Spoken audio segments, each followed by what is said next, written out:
So this is the start of the Nipmuck Trail at its northern end. This is Breakneck Pond here, which is quite a large lake. It's in Bigelow Hollow State Park, which is within Nipmuck State Forest.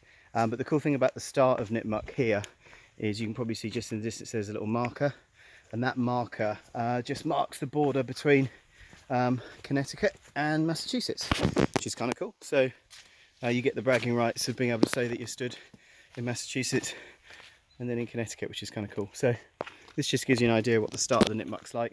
The first few miles just go straight along a very windy path like this with a few rocks and roots and a few stream crossings, but it's very pretty.